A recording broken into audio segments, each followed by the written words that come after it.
Update తెలిస్తే అవకాశం ఉంటుంది. సో బీజేపీ శ్రేణులందరికీ కూడా షాక్ గురి చేసే అంశం అనేది మనం చెప్పాల్సి ఉంటుంది. వారణాసి నుంచి నరేంద్ర మోడీ వెనుకంజలో ఉండటం అనేది.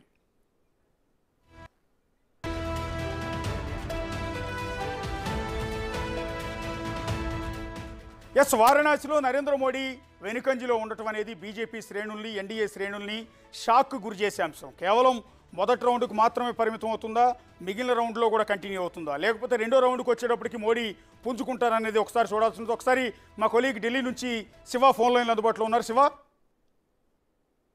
రైట్ అశోక్, వారణాసిలో గత 2 సార్లుగా పర్యాయాలుగా కూడా ప్రధాని నరేంద్ర మోడీ విజయం సాధిస్తూ వచ్చారు. కానీ ఇప్పుడు కాంగ్రెస్ అభ్యర్థి చేతిలో వెనుకంజలో ఉన్నారు. అంటే గత కొన్ని రోజులుగా కూడా ఇటు ప్రధాని నరేంద్ర మోడీ దేశవ్యాప్తంగా పర్యటనలు చేస్తూ, మరోవైపు ఈసారి పర్యటన అనేది భిన్నంగా ఉంది. టీవీ కార్యక్రమాల్లో కూడా ఎక్కువ పాల్గొంటూ వస్తున్నారు ప్రధాని నరేంద్ర మోడీ.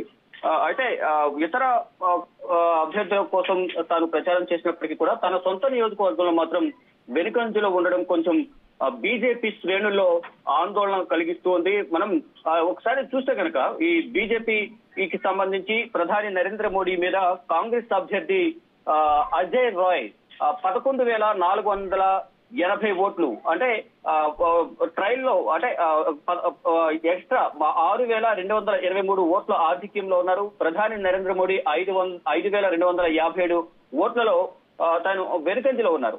ఇది ఒకవైపు మూడవసారి ప్రధానిగా నరేంద్ర మోడీ అధికారంలోకి వస్తారని చెప్తూనే, మరోవైపు కాంగ్రెస్ లీడింగ్ లో ఉండడం, మరోవైపు ఇటు లోక్సభ స్థానాలకు సంబంధించి కూడా ఇండియా కూటమి అనేది గట్టి పోటీ ఇస్తోంది. కానీ ఇప్పుడు మూడవసారి అధికారంలోకి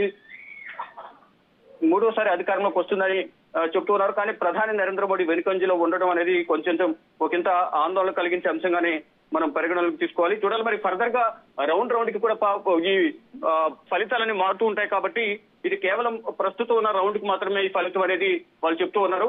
మళ్ళా ఫలితాలు మారే అవకాశం ఉందంటూ కూడా వారు